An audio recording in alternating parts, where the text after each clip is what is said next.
രാഹുൽ മാങ്കൂട്ടത്തിലുമായി ബന്ധപ്പെട്ട കേസ് തന്നെയാണ്. കോൺഗ്രസ് നേതൃത്വത്തിന് പരാതി നൽകിയിരിക്കുകയാണ് അതിജീവിത. പ്രതിപക്ഷ നേതാവ് രാഹുൽ ഗാന്ധി, KPCC അധ്യക്ഷൻ സണ്ണി ജോസഫ്, VD സതീശൻ എന്നിവർക്കൊക്കെ പരാതി നൽകിയിട്ടുണ്ട്. പക്ഷേ ഇവർക്ക് ആർക്കും അതിന്റെ ഒരു ചൂടൊന്നും കാണാനില്ല എന്നുള്ളതാണ് വളരെ പരിതാപകരമായ ഒരു കാര്യം. ഇനി കോൺഗ്രസിന് മുന്നോട്ടൊരു സ്റ്റെപ്പ് വെച്ചേ പറ്റുള്ളൂ. രാഹുൽ മാങ്കൂട്ടത്തിനെതിരെ ഒരു മുന്നോട്ടൊരു അടി വെച്ചേ പറ്റുള്ളൂ. എന്തായാലും പെൺകുട്ടി പരാതി നൽകിയ സാഹചര്യത്തിൽ ഇനി കോൺഗ്രസ് എന്ത് നിലപാടായിരിക്കും പ്രശാന്ത് സ്വീകരിക്കുക?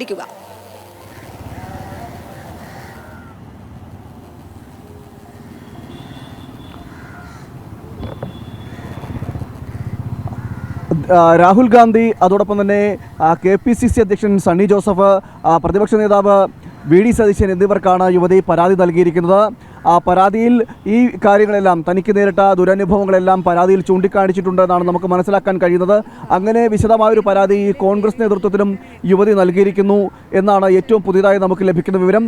രാഹുൽ ഗാന്ധി, അതോടൊപ്പം തന്നെ KPCC അധ്യക്ഷൻ സണ്ണി ജോസഫ്, പ്രതിപക്ഷ നേതാവ് VD സതീശൻ എന്നിവർക്കാണ്, ഈ 3 പേർക്കാണ് യുവതി പരാതി നൽകിയിരിക്കുന്നത്. എഴുതി നൽകിയിരിക്കുക പരാതിയാണെന്നാണ് ഇപ്പോൾ നമുക്ക് മനസ്സിലാക്കാൻ കഴിയുന്നത്. ഈ പരാതിയിലാണ് രാഹുൽ മാങ്കൂട്ടം MLA-യുമായി ബന്ധപ്പെട്ട വിഷയങ്ങളിലെല്ലാം കൂടുതൽ പ്രതികരണങ്ങൾ, അതായത് ഈ ഗർഭചിത്രത്തിന് പ്രേരിപ്പിക്കുന്നു, അതോടൊപ്പം തന്നെ ഭീഷണി അടക്കമുള്ള സന്ദേശങ്ങൾ ലഭിച്ചു എന്നതടക്കമുള്ള കാര്യങ്ങൾ സൂചിപ്പിച്ചുകൊണ്ടാണ് ഇപ്പോൾ പരാതി നൽകിയിരിക്കുന്നത്. അതിൻ്റെ വിശദമായിട്ടുള്ളൊരു വിവരങ്ങളാണ് ഈ കോൺഗ്രസ് നേതൃത്വം നൽകിയിരിക്കുന്നത്. ഇനി കോൺഗ്രസ് നേതൃത്വം എന്ത് സമീപനം സ്വീകരിക്കുന്നത് തന്നെയാണ് നമ്മൾ നോക്കിക്കാണേണ്ടത്.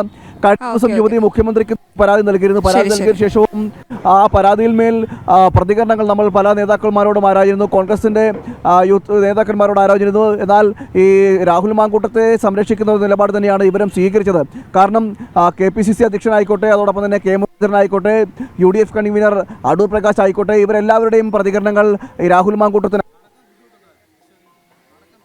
അതുകൊണ്ട് ഈ പരാതിയുടെ അടിസ്ഥാനത്തിൽ ഇനി എന്ത് നിലപാട് സ്വീകരിക്കും, അല്ലെങ്കിൽ എന്ത് നടപടി സ്വീകരിക്കുമെന്ന് ചോദ്യചിഹ്നമായിട്ട്. എന്തായാലും ഇപ്പോൾ നമ്മളോടൊപ്പം അരുൺ ചേരുന്നുണ്ട്.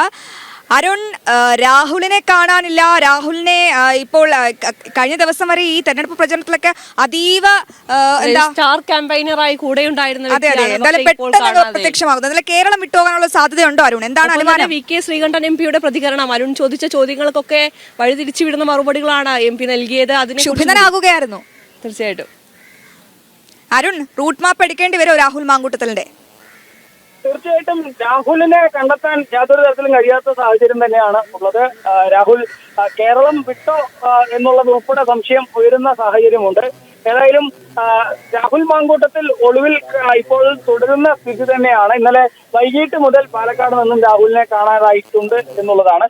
അതേസമയം തന്നെ നേരത്തെ പറഞ്ഞ ഈ VK ശ്രീകണ്ഠൻ MP-യുടെ പ്രതികരണം, ഇന്നിപ്പോൾ VK ശ്രീകണ്ഠൻ MP-യുടെ ഭാഗത്തുനിന്ന് വലിയ രീതിയിൽ ഈ രാഹുൽ വിഷയത്തിൽ ന്യായീകരിച്ചുകൊണ്ട് രംഗത്തെത്തുന്നു എന്നുള്ളതാണ്. കോൺഗ്രസ് നേതാക്കൾക്ക് ഈ വിഷയത്തിൽ കൃത്യമായ നിലപാടില്ലാത്ത ഒരു സ്ഥിതിയിലേക്ക് അവർ കടന്നിരിക്കുന്നു എന്നുള്ളതാണ് പാലക്കാട് ഇപ്പോൾ കാണാൻ സാധിക്കുന്നത്.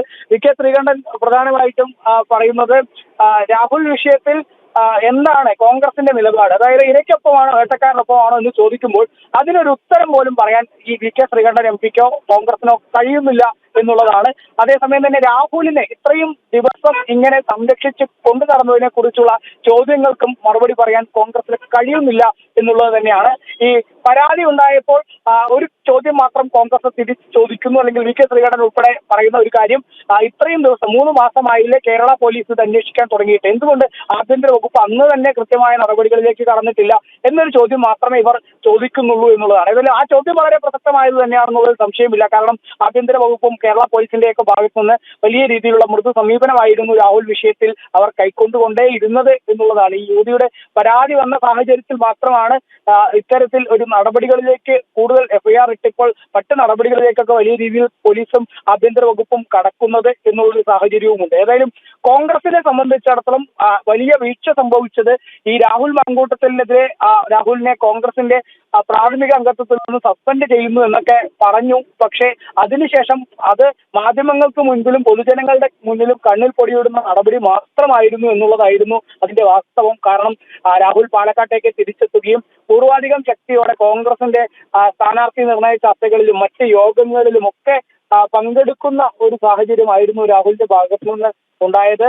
പ്രത്യേകിച്ച് പാലക്കാട് നഗരസഭയിൽ ഉൾപ്പെടെ രാഹുലിന്റെ നേതൃത്വത്തിലായിരുന്നു തെരഞ്ഞെടുപ്പ് പ്രചാരണം നടന്നത്. പാലക്കാട് നഗരസഭയിലെ സ്റ്റാർ ക്യാമ്പയിനർ എന്ന തരത്തിലായിരുന്നു രാഹുലിനെ അവതരിപ്പിച്ചത്. രാഹുൽ വന്ന് BJP 10 വർഷമായി ഭരിക്കുന്ന നഗരസഭയെ തിരിച്ചു പിടിക്കാൻ പോവുകയാണ്, രാഹുലിലൂടെ ഇപ്പോൾ പാലക്കാട് നഗരസഭ കോൺഗ്രസ് തിരിച്ചു പിടിക്കുന്നു എന്ന തരത്തിലായിരുന്നു പ്രചാരണം കോൺഗ്രസ് കോണുകളിൽ നിന്ന് നടത്തിയത്. ഇപ്പോൾ അവർ അതിൽ നിന്ന് പാടെ മലക്കം മറിയുന്നു എന്നുള്ളതാണ്. നമ്മൾ ഇന്നിപ്പോൾ VK ശ്രീകണ്ഠനോട് കൃത്യമായി എടുത്തു ചോദിച്ചു, നിങ്ങളുടെ ഈ നഗരസഭയിലെ സ്റ്റാർ ക്യാമ്പയിനർ ആയിരുന്നില്ലേ രാഹുൽ മാങ്കൂട്ടത്തിൽ എന്ന് പറയുമ്പോൾ ആര് പറഞ്ഞു രാഹുലാണ് ഞങ്ങളുടെ ക്യാമ്പയിനർ എന്ന തരത്തിൽ അവർ അതിൽ നിന്ന് മലക്കം മറിയുന്ന കാഴ്ചയാണ്. കാരണം അവർക്ക് തന്നെ ബോധ്യമായി ഇനി ഈ രാഹുലിനെ കുറിച്ച് പറഞ്ഞാൽ പാലക്കാട് നഗരസഭയിൽ ഉൾപ്പെടെ തെരഞ്ഞെടുപ്പിൽ കോൺഗ്രസിന് അത് തിരിച്ചടിയാവുമെന്നുള്ള കാര്യം ബോധ്യമായതിന്റെ അടിസ്ഥാനത്തിൽ അവർ മലക്കം പറയുന്നു എന്നുള്ളതാണ് ഇതിൽ നിന്ന് വായിച്ചെടുക്കാൻ സാധിക്കുന്നത്. ഏതായാലും കോൺഗ്രസ് വലിയ പ്രതിരോധത്തിലായി മാറിയിരിക്കുന്നു. അതുതന്നെയാണ് VK ശ്രീകണ്ഠന്റെ ഇപ്പോൾ രാവിലത്തെ ഈ ഒരു പ്രതികരണത്തിലൂടെയും വ്യക്തമാവുന്നത് എന്നുള്ളതാണ്.